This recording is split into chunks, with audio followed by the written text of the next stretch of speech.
क्या हुआ कि अपनी ही पार्टी के लीडर्स अपनी पोजीशन से रिजाइन करके पूरे आक्रोश के साथ सड़क पर उतर आए। ऐसा क्या हुआ कि पूरे देश में टीचर्स हो या स्टूडेंट्स फुल फ्रस्ट्रेशन के साथ रोड पर प्रोटेस्ट करने के लिए उतर आए। ऐसा क्या हुआ कि सुप्रीम कोर्ट ने यूजीसी के इक्विटी रूल पर टेम्पररी स्टे लगा दिया।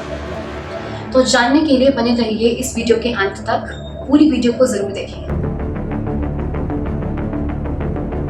यूनिवर्सिटी ग्रांट कमीशन यानी कि यूजीसी ने कॉलेजेस और यूनिवर्सिटीज के लिए इक्विटी गाइडलाइंस को 13 जनवरी 2026 को इंट्रोड्यूस किया। इक्विटी का क्या मतलब होता है? फेयरनेस, बराबरी का व्यवहार करना। तो इनका मोटिव था कि किसी स्टूडेंट के साथ कास्ट के आधार पर, जेंडर के आधार पर, उसके बैकग्राउंड के आधार पर, डिसेबिलिटी के आधार पर कोई गलत व्यवहार ना किया जाए। पर यूजीसी के इक्विटी गाइडलाइंस के अंदर ये मेंशन नहीं था कि डिस्क्रिमिनेशन कौन करेगा, सिर्फ जनरल कैटेगरी या कोई भी किसी के साथ गलत व्यवहार कर सकता है।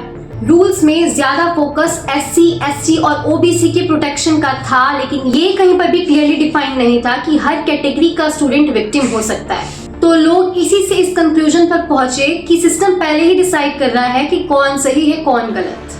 पर रूल्स में बार बार कैटेगरी के मेंशन होने से स्टूडेंट्स पहले अपनी मेहनत से नहीं, अपनी कास्ट से देखे जा रहे हैं। कंसर्न ये है कि अगर कोई जनरल कैटेगरी का स्टूडेंट कंप्लेन फाइल करे तो क्या उसकी कंप्लेन को भी उतनी ही इंपॉर्टेंस मिलेगी? इस इक्विटी रूल में जो कंप्लेन सिस्टम बनाया गया था, कंप्लेन फाइल करना इतना इजी था और रूल्स भी डिफाइन नहीं थे, तो मिसयूज का रिस्क तो होता। एक्चुअली लोग पूछ रहे हैं कि अगर इक्विटी है तो सबकी आवाज इक्वल क्यों नहीं है?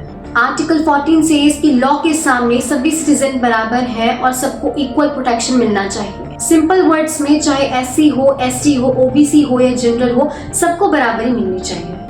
एक्चुअली जब डॉक्टर अंबेडकर कुछ कम्युनिटीज के लिए रिजर्वेशन लेकर आए थे ना, क्योंकि उस वक्त कुछ स्टूडेंट्स को स्कूल में बैठने तक नहीं दिया जाता था, साथ में खाना नहीं खाने दिया जाता था, कि उस वक्त सिचुएशन सच में बहुत वर्स थी, उस वक्त हालात खराब थे।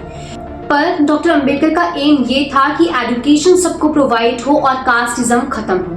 पर इक्वालिटी के नाम पर जो यूजीसी की इक्विटी की गाइडलाइंस थी, उसमें लोगों को कास्टिज्म खत्म होता हुआ नहीं दिख रहा है, कास्ट को और हाईलाइट किया जा रहा है।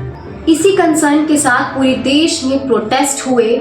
लोगों ने कहा पॉलिसी को ब्लाइंडली नहीं समझ के अप्लाई किया जाए, क्योंकि एजुकेशन का काम लोगों को और डिवाइड करना नहीं बल्कि और कनेक्ट करना है। You know what? When greatest leaders and freedom fighters made our country free, they just have had a single vision of a secular India built on unity, fraternity, equality and justice. Unity to stay together, fraternity to stay like one family, equality to treat every citizen same and justice to stand what is right, not what is easy. तो सवाल तो अभी भी यही है कि क्या हम कास्ट और रिलीजन के बेसिस पर नेशन बना रहे हैं या टैलेंट के बेसिस पर फ्यूचर? क्योंकि व्हाट आई फील इज कि सभी लोगों का एक ही धर्म होना चाहिए, वो है देश का धर्म। जय हिंद।